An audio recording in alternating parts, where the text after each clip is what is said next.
Hi, so welcome back to another unscripted video. I promise it'll be better this time. I won't defend Vosh. I'll mix the audio correctly. It'll be great. So in my Water and the Profit Motive video, I mentioned that I have criticisms of universal. Bleh.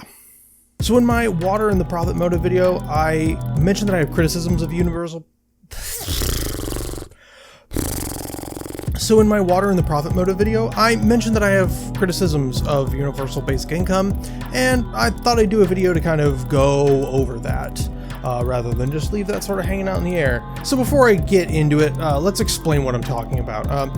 Universal basic income is sort of a blanket term that's used for a lot of different programs. Not all of them are universal, not all of them provide what I would call basic income, but essentially the idea is that, it's the state giving you money to live, like just handing you cash.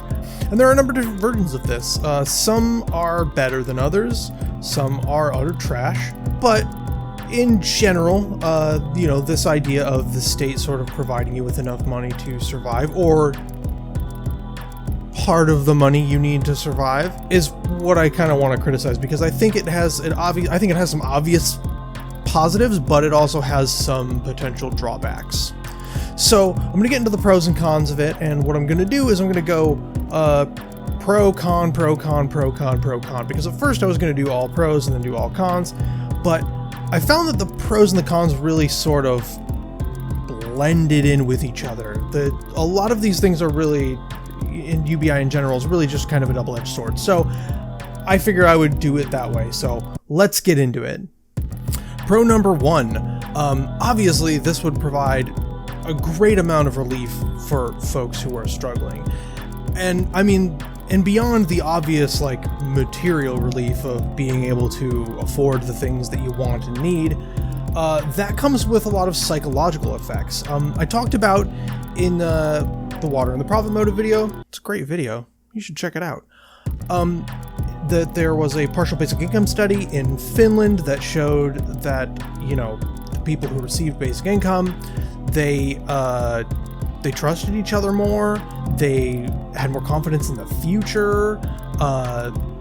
It just had a number. They felt less stress. It had a number of positive effects, and that's relieving human suffering. Just gets a thumbs up in my book. Con number one, it's a band-aid over the real problem. If you watch me, you'll know that I think the problem is capitalism.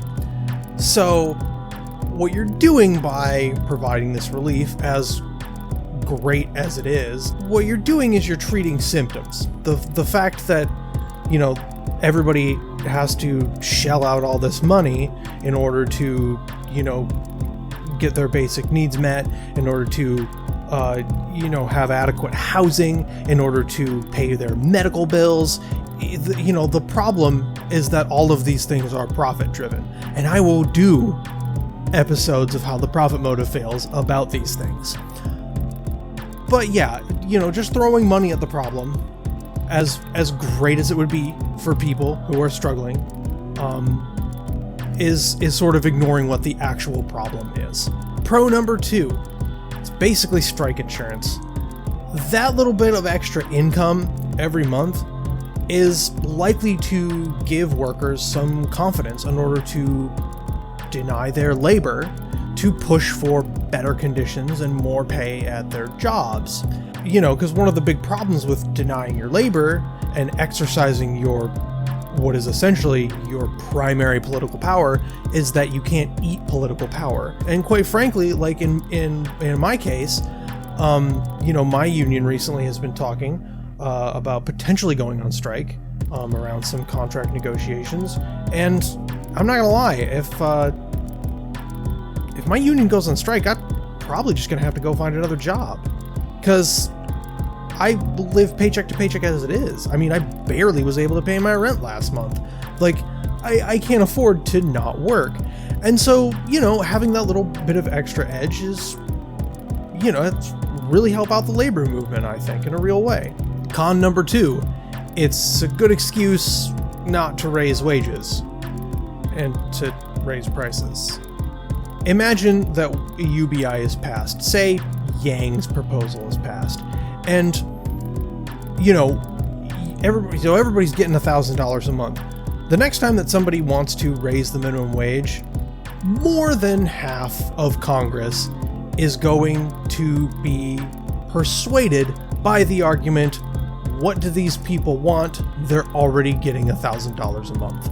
So if like Yang's proposal actually went into effect, I would bet my life we wouldn't see a wage increase for another 40 fucking years. And the issue surrounding raising of prices, I'm not saying that like the next day all of a sudden tomatoes are going to double in price. No, but they will steadily go up. And especially this is true, I would say with regards to rent and to payments on debt. Because all of a sudden, your creditors and your landlord know that you have an extra $1,000 a month. And so you don't really have the excuse of, well, I can't pay this. And again, they're not going to do it all at once. It would happen slowly over time. The next time you go to sign a lease, it's going to go up. I mean, it always goes up, but it'll go up a little bit more. Your landlord will know that they can just push it that little bit extra, and that sort of builds up over time to the point that, you essentially don't have that basic income anymore. You're back to where you started. Pro number 3, it can help to separate the idea that income and work go hand in hand. Yeah, I mean, it would probably take some time under a program like this, but presumably you would have, upcoming generations who grew up with this program would come to see the idea of, having your needs met as being separate from your ability or desire to provide meaningful work, which is kind of a big leftist thing. And so it can potentially make room for some more further left ideas. Con number 3, it can create a kind of neo-feudalism. I know this sounds alarmist. I do. So let me explain what I mean. So basically, one of the primary arguments for why we need universal basic income is the idea that as automation increases, there will be fewer jobs out there.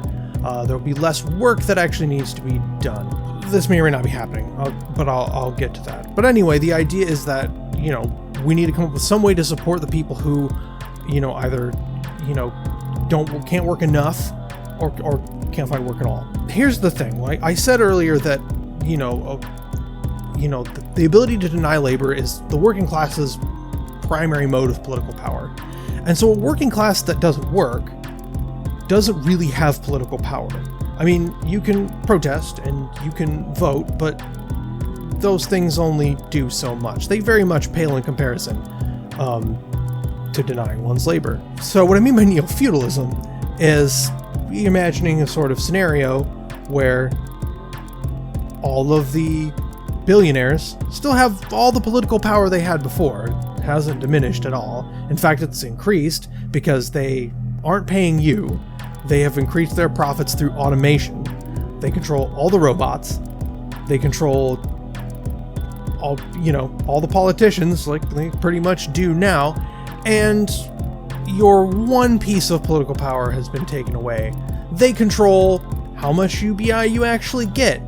They would be your tech lords, and you would be fucking internet serfs. And I understand that this is kind of an out there scenario, but there are honestly elements of basic income that we can't know, what the effects will be. We can do small scale tests, and a lot of them are pretty promising, but there's sort of broader effects that we just can't anticipate until we actually try it.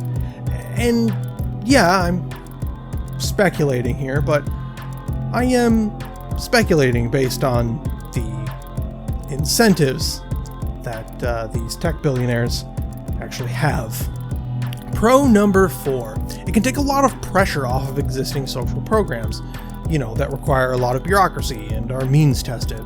Now, we could just stop means testing this shit because it's what makes the bureaucracy necessary, and it's also ineffective and basically the fucking devil. But we're talking about UBI, so let's just stick to that. Yeah, it could take some pressure off of these existing social programs, specifically unemployment insurance and food stamps. Obviously, if you're getting $1,000 a month, you're less likely to get into a scenario where you feel like you need to access these programs. They, of course, should still exist, but there would be less demand for them. And, you know, that, I guess that's a positive, right? Con number 4. It can be used as an excuse to roll back social programs. Yeah, see, as the demand for these programs decreases, you know, the first thing that's going to happen is they're going to get defunded, you know, which, according to Uncle Gnome's secret recipe, is step 1. And yeah, as soon as they're defunded, they become much easier to get rid of. I mean, exactly the same argument for not raising the minimum wage would be used here. You know, these people are already getting $1,000 a month. Why do they also need unemployment insurance? Why do they also need food stamps? Why do they also need Medicare? Why do they also need Social Security?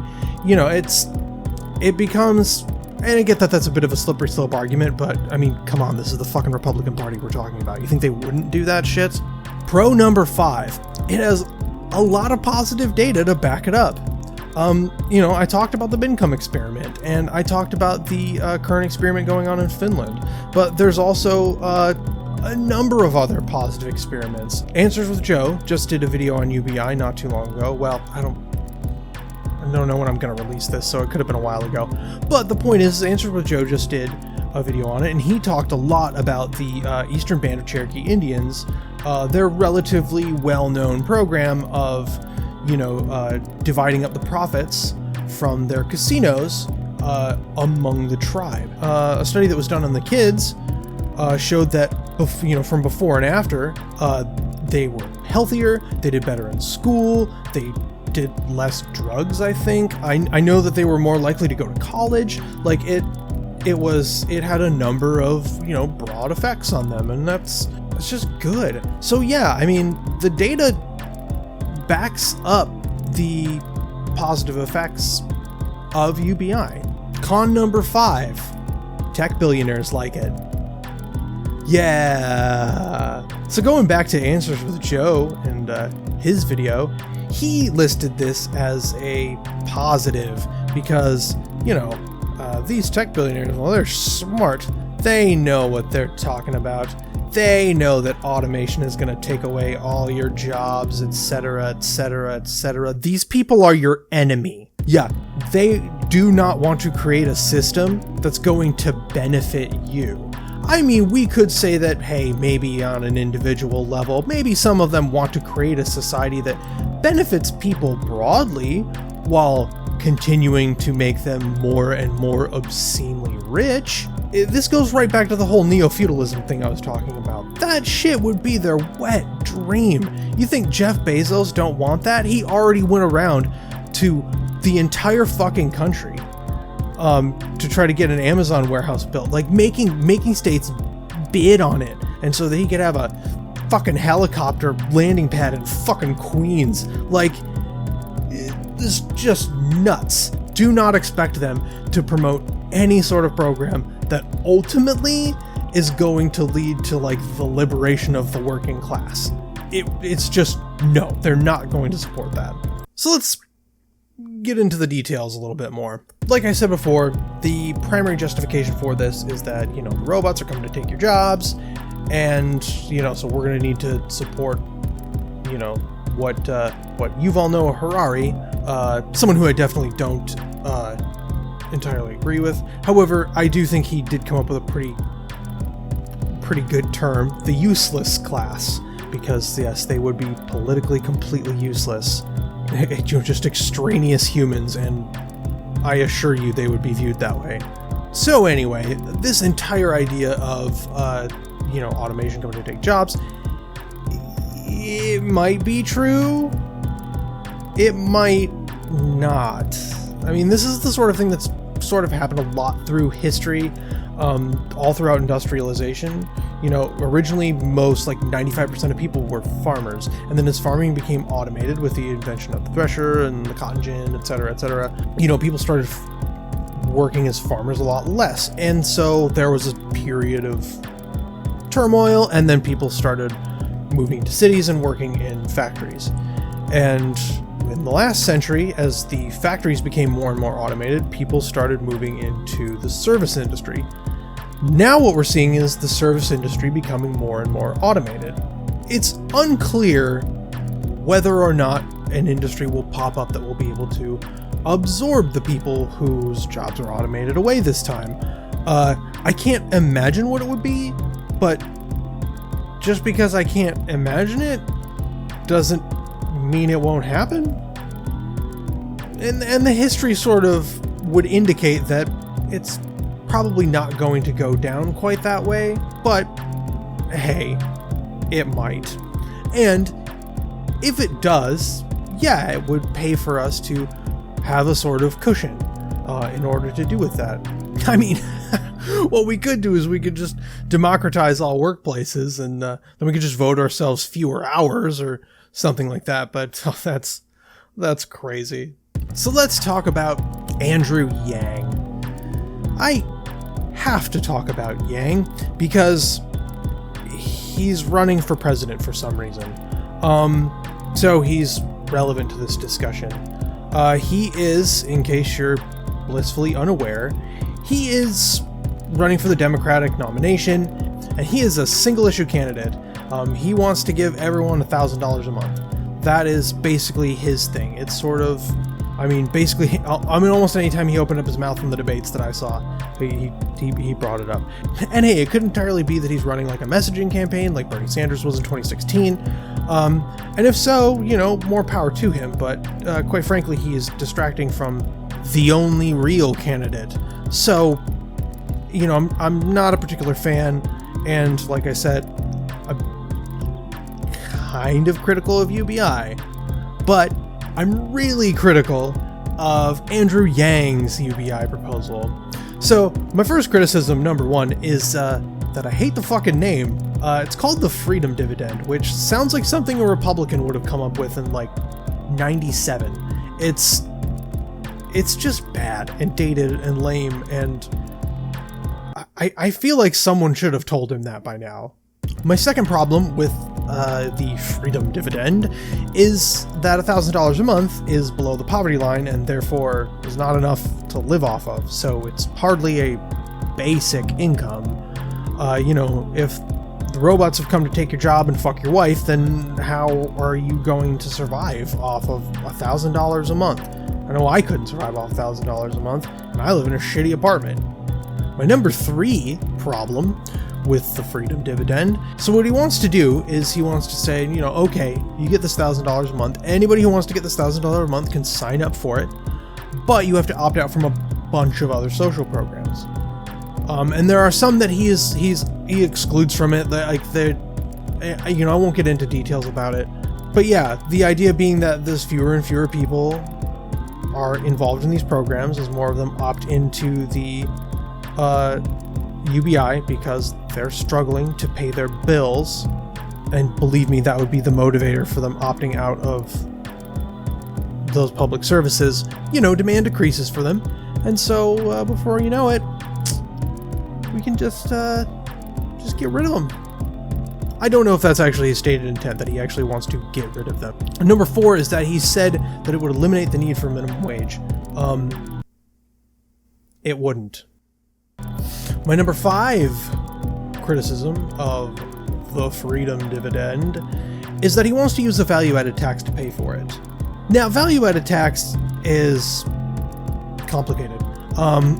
Basically, at each step of production, where value is added to, a good or service, it's taxed. Consumption taxes, however, always get kicked down the line. It's exactly the same thing that happens with sales tax. It's what happens with all the taxes that are, accrued with liquor production and stuff like that. You always end up seeing it at the end in the liquor store. It's why your bottle of liquor costs fucking $60, right? So yeah, value-added tax as a consumption tax is just going to affect the people who spend the largest percentage of their income on stuff.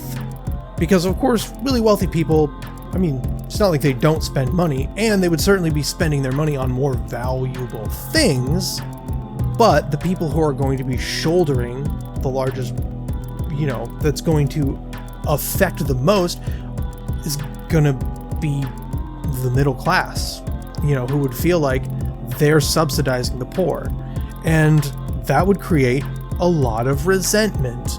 Also, that's not who you should tax. If the robots are coming to take your jobs, well, shouldn't we tax the people who own the robots?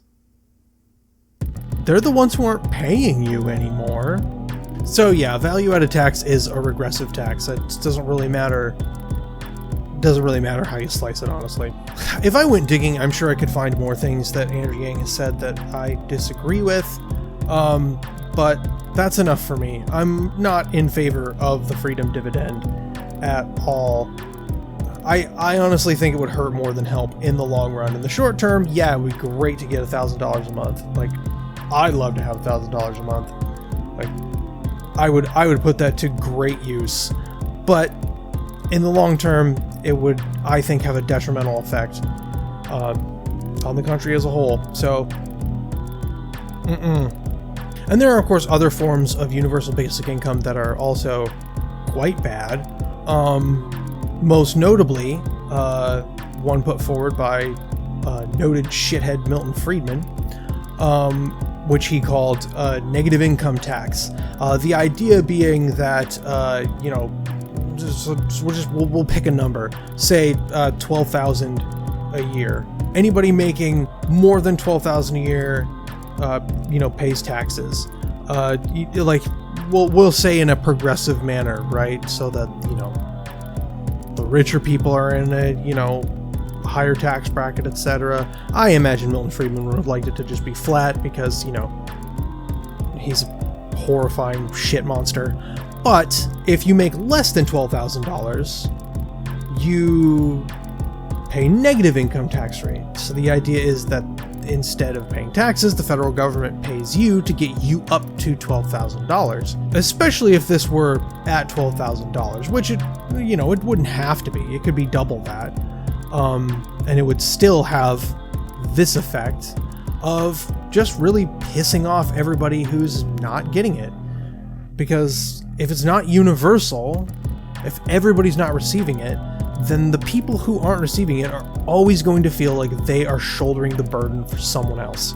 Instead of it being, we're all shouldering the burden, for everyone. Which, to be fair, proponents of UBI, for the most part, from what I've seen, they understand this, and it's actually one of the reasons why they are in favor of universal basic income. They like the idea that it's universal, that just everyone will get it, and that we don't have to fucking about who fucking deserves it. But yeah, there are, of course, other reasons why it's bad, most notably because Milton Friedman thought it was a good idea. Anything that Milton Friedman thinks is a good idea is a bad idea. Like, just period. That's just how it works. The dude's responsible, basically, for ushering in this fucking 40 years of Ayn Randian economics that we've been fucking living in. The dude advised Pinochet. Like, fuck him. So, what would be a UBI that I would support? Well, for starters, I'd like to live in a world where we don't have to worry about income at all, but, let's deal with the reality of the system we're living in. For starters, UBI simply can't stand on its own. It simply doesn't provide enough answers to the problems that it's attempting to address. And so you need other things to back it up, other ideas. It's not a solution, it's more like a piece of a solution. So for starters, you just need some semblance of rent and or price controls. Because like I said, there's just really nothing stopping your landlord from raising your rent. And it would totally just eat up at least a good chunk of your basic income, and it would just go straight into landlords' pockets. And as we all know, landlords are the fucking devil, so we don't want that at all. So yes, rent and price controls would be absolutely a necessary component of this. And the money needs to come from the right place too.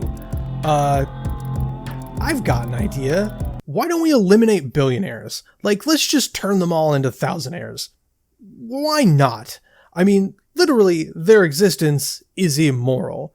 I mean, there is just no moral or just world in which somebody is making more money than the GDPs of entire nations while people down the street starve to death. It's just, it's ludicrous, and it's something that just needs to be done away with.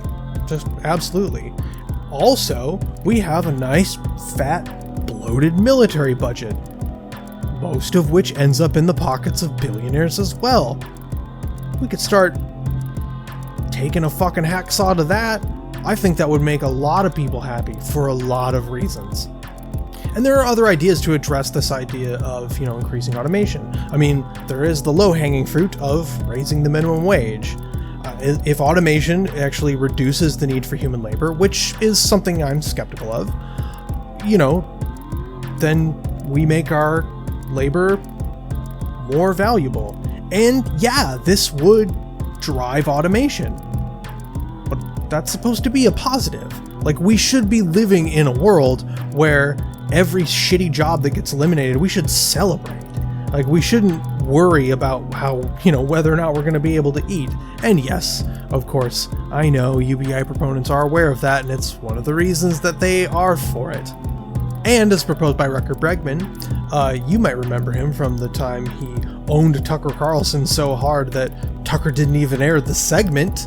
As proposed by him in his book, Utopia for Realists, we could very easily reduce the working day and reduce the work week. About a century ago, people fought real hard to get an 8-hour working day and a 40-hour work week. And at the time, that was considered to be, extreme. That was wild. And quite frankly, I'm sitting here telling you, they didn't go far enough. And changing the perception of what a full working day is and what a full working week is really helps us get to a point where we don't see the people who are living off of this universal basic income as, just layabouts. There is also a federal jobs guarantee, which is something that is in AOC's Green New Deal. Basically, the idea is that the federal government acts as an employer of last resort and starts employing people to, fix the crumbling bridges, etc., that we're all super aware are falling apart. It's why infrastructure is a giant talking point every time someone gets elected anywhere. And so, yeah, the idea being that, if workers aren't getting treated properly at their jobs, well, they can just quit their jobs, go to the federal government and get a fucking job that has a union and pension and benefits and pays you more than the minimum wage. I think it's a really good idea. I think it's a solid idea. I know proponents of UBI tend to scoff at the federal jobs guarantee because it gets treated like UBI and federal jobs guarantee are sort of like are opposing solutions to the problem. They point out that a federal jobs guarantee doesn't answer all of the problems. It doesn't provide a solution for people who, either can't or are unwilling to work. And they're right. It does not solve everything. But you're delusional if you think UBI does. So yeah, the people tend to see a federal jobs guarantee and a UBI as sort of, opposing viewpoints. But as they say on the internet, porque no los dos. Yeah, my Spanish is real good, isn't it? As the nature of work changes and the future of work absolutely terrifies me, every worker's struggle is going to be unique in different ways, and there's not going to be any one solution that's going to solve everything, period. So take all these things together: rent and price controls, taxing the ever-loving shit out of the rich, reducing the work week, raising the minimum wage, a federal jobs guarantee, and yeah, universal basic income. Bring these all together and there I think you have something, that would be really a net positive for people and could withstand the test of time. A lot like the New Deal did almost 100 years ago. Or you could just consider toppling capitalism. I favor the latter. So anyway, that's enough on universal basic income. Go ahead and scream at me down in the comments, Yang Gangers. I kind of hope this gets some engagement. But anyway, like if you like this, subscribe if you want to see more, support me on Patreon if you got a couple Yang bucks to throw my way, and share if you know someone who's voting for Yang. Are those people real? Someone's yelling on Twitter. Alright, anyway, I'm gonna go play some video games. Maybe today I will find out why the Far Cry series is so good despite it being literally the same game just over and over and over and over and over.